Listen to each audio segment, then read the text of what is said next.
What's up, Taiwan? I'm Eric Gao, and thanks for joining us for the news.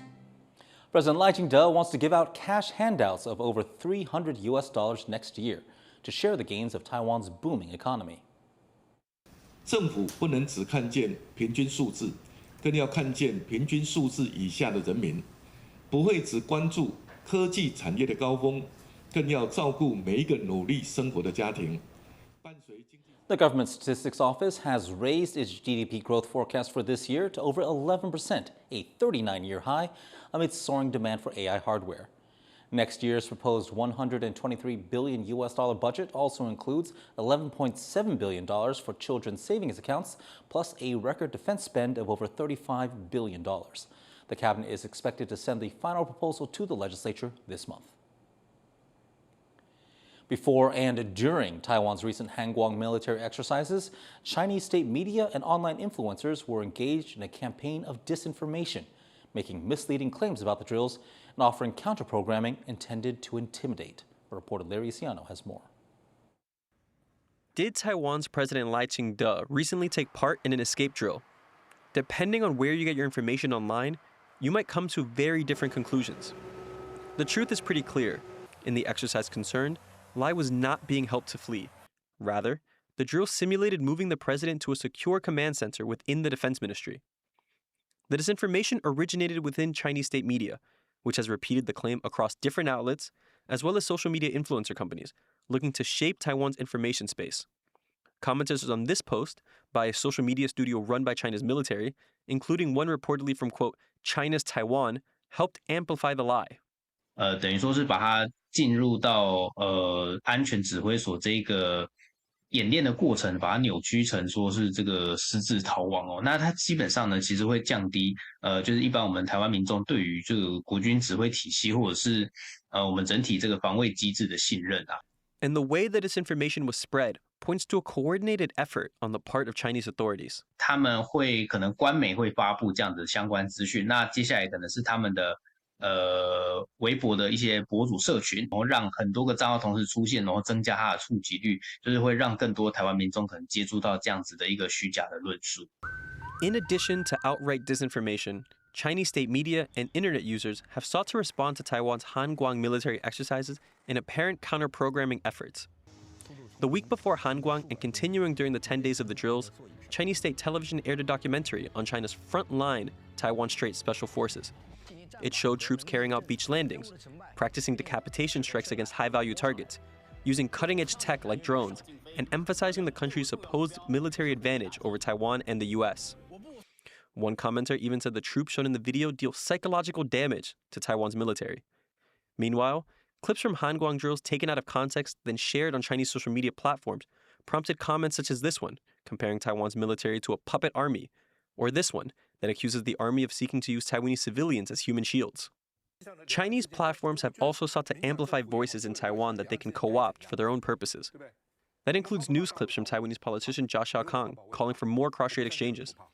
There's retired Taiwanese General Xue Ximin saying cross-strait talks are necessary, and unverified reports from local Taiwanese media claiming to show that unification is now possible. China is refining its approach to spinning narratives, which could have major consequences for Taiwan. 其实声音、影片这些还是非常非常多，而且越来越多这一块是越来越多。但是针对于一些所谓的重点的打击的部分，我觉得是越来越准确。它越来越在对哪些的胃口哪些的主题，事实上更符合台湾人会在意的胃口。它事实上你会发现更多的，不管是新闻或者是一些其他政治人物也好，他们也会开始拿着这一些议题来做质疑。As Taiwan moves closer to its local elections at the end of the year, the threat of greater levels of Chinese interference influencing opinion in online spaces may prove increasingly serious. Chris Ma and Larry Ciano for TaiwanPlus. Seoul says joint U.S.-South Korea military drills are proceeding as scheduled, despite comments from U.S. President Donald Trump to scale back those exercises. In a social media post, Trump criticized the annual drills as costly, adding that they, quote, send an inappropriate and hostile message to Pyongyang. This comes after North Korea reportedly launched 2 ballistic missiles in the lead-up to the exercises. In his post, Trump also referred to South Korea's refusal to help the U.S. with the Iran war. In response, Seoul's presidential office says it is reviewing Trump's post, expressing hope that friendly relations between U.S. and North Korean leaders will lead to meaningful dialogue. The U.S. also recently moved its last aircraft carrier in the Pacific to the Middle East amid the Iran war, raising concerns that conflict is pulling the U.S. from its commitments in East Asia. Our reporter Alan Liu spoke with Ja Yin-chong, an associate professor of political science at the National University of Singapore, to find out more. Trump says the U.S. will scale back military drills with South Korea, citing what he calls his, quote, very good relationship with North Korean leader Kim Jong-un. What signal does this send to South Korea and the broader region? What message the Trump action send is pretty mixed. So on the one hand, if there is a stable U.S.-North Korea relationship, that's a positive. But if it is read also as a signal of a lack of U.S. commitment at a time when the Secretary for Policy at the U.S. Department of Defense, Albert Jacoby, had been sent around the region to send assurance, then it suggests that the U.S. might possibly be wavering, or at least is having a very confusing position. So I think overall the picture is quite mixed for countries in East Asia. This also comes as the U.S. has just pulled its last aircraft carrier in Asia to support operations related to Iran. So as the Iran war goes on, should U.S. allies in Asia be concerned about Washington's commitment to maintain its defense posture in the region? It's really mixed. As I said, the Secretary for Policy, Albert Jacoby, was just out in the region sending signals of assurance and commitment despite the continued U.S. war effort in the Middle East. Now, that having been said, the fact that you have the George Washington being pulled and the fact that it's being pulled to relieve the Abraham Lincoln, which because of its long deployment has been facing mental health issues on board, which suggests questions possibly about U.S. readiness, right? So all these things, I think, again, might give countries in East Asia that work closely with the United States some reason for worry. That having been said, the U.S. also just finished exercise Pitch Black out in Australia, which is a major exercise. So I think overall, there is possibly going to be some expressions of concern, but it's a very mixed and perhaps confusing picture. We've also seen fewer U.S. military transits through the Taiwan Straits. Is this another sign of a reduced U.S. military presence in the Pacific? If you look at the pure numbers, decrease in the Taiwan Strait transits. And you could also add to that the number of South China Sea freedom of navigation operations, right? So for maritime states in East Asia, they might be concerned. But on top of that, we also see the U.S. deploying its Coast Guard vessels, 4 bigger vessels, but still only 4, to the region to suggest that it is trying to stabilize the situation without escalation. It is trying to work with allies and partners. So I suppose what we are getting again is a further reinforcement of this very mixed picture we're getting from Washington right now. That was Ja Yin-chong from the National University of Singapore. Nvidia is in talks to invest up to $3 billion in SB Energy, a company that plans to build a massive data center for OpenAI. That's according to U.S. tech media outlet Disinformation. SB Energy is a subsidiary of Japan's SoftBank Group. The U.S. government says the 10-gigawatt center in Ohio will be the world's largest. Nvidia originally planned to provide a $250 billion guarantee for that project, but a new Wall Street Journal report says the guarantee has now been roughly halved due to investor concerns. Nvidia has already committed to invest more than $70 billion in AI companies. Rice farming is a big deal in Japan, but with an aging and shrinking workforce, farmers there are turning to robots and other tech to grow their crops more effectively. Aichi reports. A strange black box glides through rice paddies in the Japanese countryside. It's an AI-powered robot designed to stir up water and soil to prevent weeds from growing. They can even plant their own roots. The robot autonomously determines how to move, covering the entire rice field over a few days without missing a spot. That robot helps grow rice for export worldwide, including to Taiwan. The rice we export to Taiwan is grown using these robots. All I have to do is deploy the robot in the rice paddy, and most of the work is essentially done. It really helps keep costs down too. These robots can reduce labor costs by around 60% and increase rice yields by 10%. That's critical for an aging and shrinking Japanese population, where the average age for agriculture workers is already 67. Robots aren't the only new tech helping farmers out. Drones can scan rice fields from the air, analyzing which areas are growing well and which need more tending. Tech like this is needed to keep farms going and to attract the next generation of farmers. We're helping them learn how to be a farmer, teaching them both proper methods and how to use this new equipment. As times change, we want to train up talent that can respond to these changes. It will take the combined efforts of both fresh blood and new tech to keep Japan's crucial rice farms going, and already, innovations like these are helping to reap a bountiful harvest.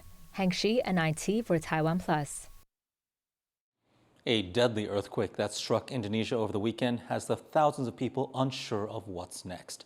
Aid has been running short in some affected areas, and aftershocks continue to rattle those people who still are living in their homes. John Van Trieste reports.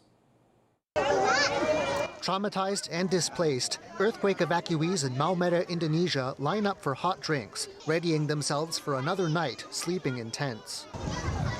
These are among the roughly 5,000 evacuees across this eastern part of the country, driven from their homes by a 7.7 magnitude earthquake that hit early Saturday. More than 50 have died. Here among the survivors, many speak of near brushes with death. My husband couldn't walk anymore. He was very frail and weak. He told me, "You run, I will stay here. It's okay. If God's will that we die, then I accept that. If we live, I accept that too."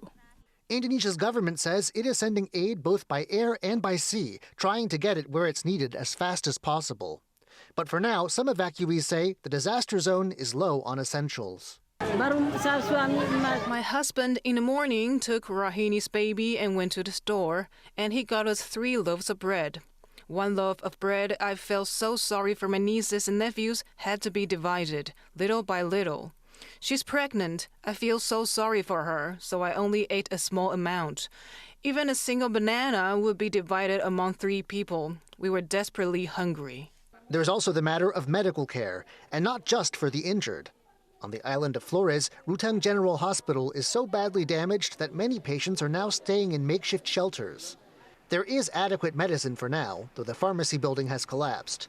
But with the damage, once routine procedures now present an extra element of risk. When the earthquake struck yesterday, we happened to have a patient who urgently needed a cesarean section. So we used a room that was still considered safe as a temporary operating theater.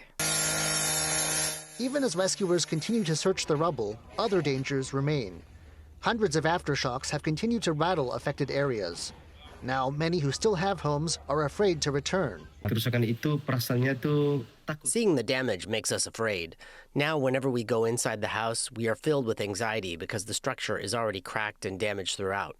We are afraid to go inside, so for the time being, we are still staying outside. And so, for weary evacuees, the disaster isn't over. As families settle into another day of uncertainty, they leave a final tally of the destruction for a later time. Luffy Lee and John Van Trieste for TaiwanPlus.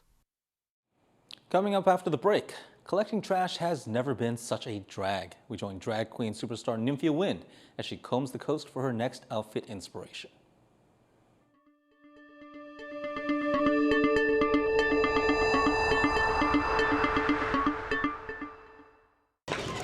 For more stories from Taiwan and Manila, visit the TaiwanPlus website or follow us on our social media.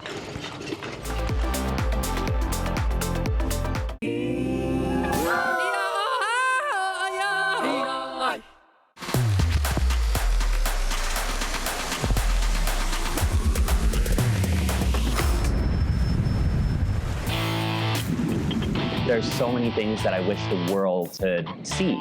It is amazing to watch this captain maneuver this giant ship. It takes 3 days to cook this. The flavor is unbelievable, incredible. And it's my turn to make something inspired by Chef Gore. It's going to be quite a challenge. Can you imagine that? It's surreal. Yes, so real. I can't give up. I got some ass kicking to do. Nice move. We're pushing each other to explore and experiment in new, different ways.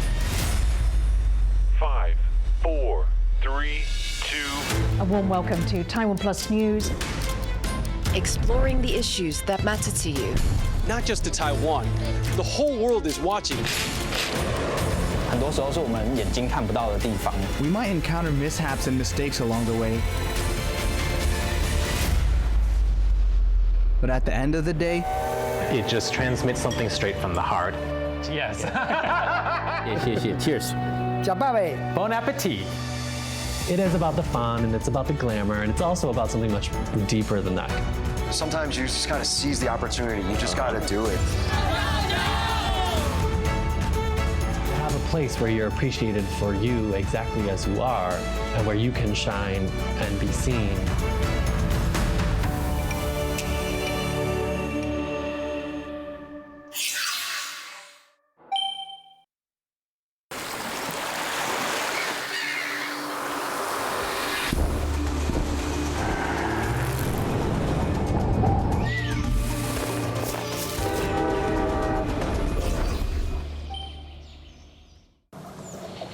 For more stories from here in Taidong, Taiwan, and around the world, visit TaiwanPlus.com.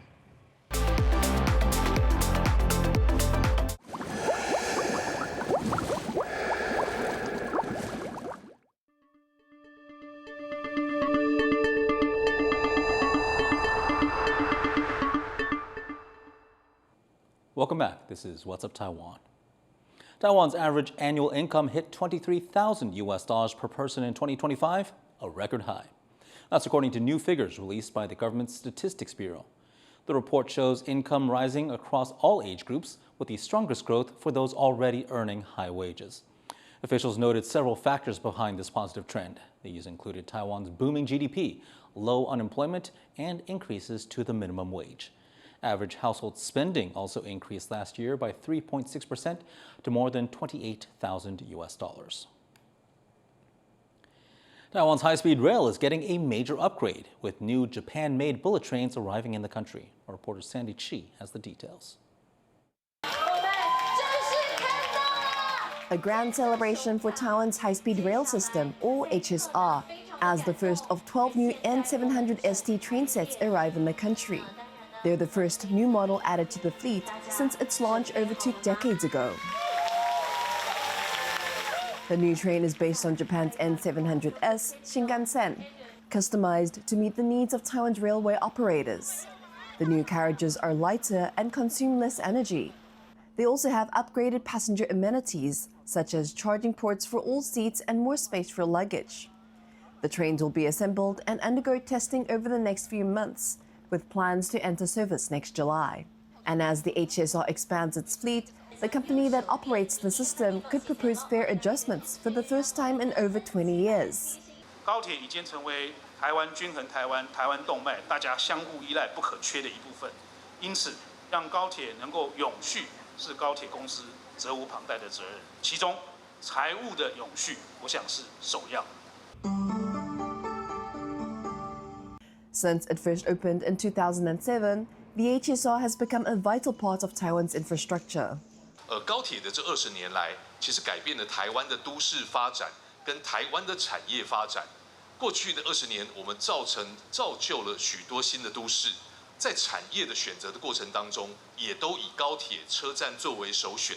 也就是说，这样子的交通运具跟交通的发展跟改革，造成的不只是都市的移转，更造成了整体产业的发展。这对于我们国家的整体发展来讲，这个是有无可限量的产值跟未来性。 Since it opened, the HSR has made over 1 billion trips, with a service punctuality rate of over 99%. Now, with the first of 12 new train sets here in Taiwan, officials hope that the next generation high-speed trains will be on track carrying passengers next summer, and also with the full fleet in commercial service by 2028 September. John Su and Sandy Chi in Kaohsiung for TaiwanPlus. What do drag queens do when they're not on stage? Our reporter Irene Lin follows world-famous Nvidia Wind and fellow performers to a beach cleanup, part of their preparations for October's Pride Parade. Covered in sweat and with sore backs, these volunteers are spending their weekend cleaning up this section of Taiwan's northeastern coast. While it may seem like a regular beach cleanup, its co-organizer Liu Cao is the world-renowned drag queen Nvidia Wind. He says he's looking to incorporate ocean trash into his Pride Parade outfit this year. I don't have an idea of how exactly it would look like, but it just is an initial idea. On the parade in October, I really want to focus awareness on the Formosan pink dolphin on our west coast. Just be the change that you want to see and be inspired by the people who are actually doing activism work that are helping our community and our environment.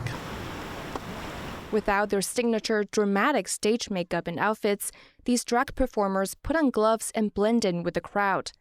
It's not the first beach cleanup for Jian Shihan, the artist behind his stage persona, Hannah Monina. I pick out lots of plastic stuff. I couldn't tell what it is, so I think it's kind of fascinating. Like you're watching it and just see what is this like before it became trash. Every time I did this beach cleaning, I always see children. So it means their parents got the concept of how to be nice to our environment.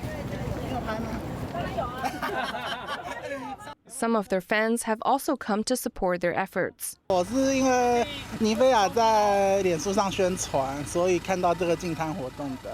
刚好我以前有净滩经验，想为尼菲亚尽一份心力。变装皇后没有化妆，私底下也很强壮，对吧？而且也很细心，这样。好，那不止一次有吗？不止一次的。好，情况下，不论第几次都给自己掌声鼓励一下。好，感谢大家。好。Giving volunteers instructions and a lesson on how trash from our daily lives ends up in the ocean and enters the food chain. Co-organizer Chen Renping says his ultimate goal is to help people reduce waste. 净滩好像很多人在参与，可是其实你在路边随便抓一个路人，他都没有参加过净滩，所以那个力量跟那个扩及度跟影响力还是不够。毕竟我们捡了这么多600多公斤，也远不及全台湾人愿意一人少一个塑胶袋。他只要少拿一个，就超过600多公斤。所以我们会希望大家从生活习惯的改变，会是更治本的方法，不然我们这样治标不治本。But for now, children, parents, and drag queens alike are picking up trash, with everyone doing their part on and off the stage. Alex Chen, Yuan Duan, and Irene Lin for TaiwanPlus. A Taiwanese yo-yo competitor has won silver at the 2026 World Yo-Yo Contest.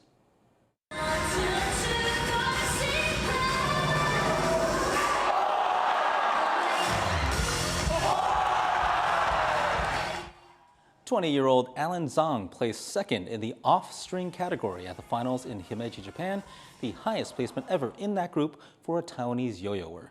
Japan's Hashimoto Koyo won gold. Zhang pulled off dozens of tricks where one or two yo-yos leave the string entirely. Former Taiwan President Tsai Ing-wen took to social media to congratulate Zhang, who studies medical science at National Taiwan University.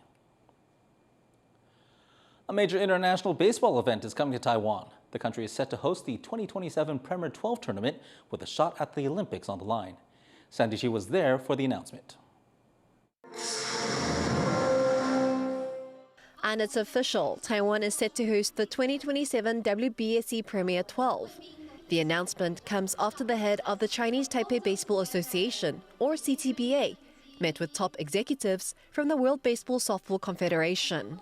Chinese Taipei Baseball Association played an essential role in developing the Premier 12. CTBA hosted many games and every edition of the Premier 12. So I can say without any doubt that CTBA is a close partner. And in 2024, competing under the name Chinese Taipei, the country claimed its first championship title at the event. The home team is looking to defend its title. 我们台湾是强的，还有一件很重要的事情，我们的球队，你们最清楚，有台湾人做后盾，比赛只要办在台湾，我们拿冠军机会就很大。 This fourth edition of the WBSC Premier 12 could send 2 teams to the 2028 Los Angeles Olympics, one from the Asia region and one from Europe, Oceania. But it's not the only way to get a ticket to LA 2028. There will be another berth up for grabs. The Olympic baseball final qualifier will also be held in Taiwan. 我们期待我们台湾的棒球能够在大家的努力，在全体国人的一个支持之下，能够延续202412强的一个夺冠的一个气势，也希望能够卫冕成功，一起争取到2028洛杉矶奥运的一个参赛资格。那持续的呢，我想去发扬我们整个台湾棒球在国际体坛上的一个荣耀。 Taiwan's men's baseball currently ranks 2nd in the world, after powerhouse Japan. Now, with the tournament set to take place in Taipei, they are for sure to again spark another wave of baseball excitement across the country. Ryan Wen, Sanichi in Taipei for TaiwanPlus. And thanks again for watching What's Up Taiwan. Visit our website to see more of our news reports and other programs. Finally, leave you with images of dogs and their owners celebrating the San Roque Festival in Bolivia. I'm Eric Gao. Take care. We'll see you next time.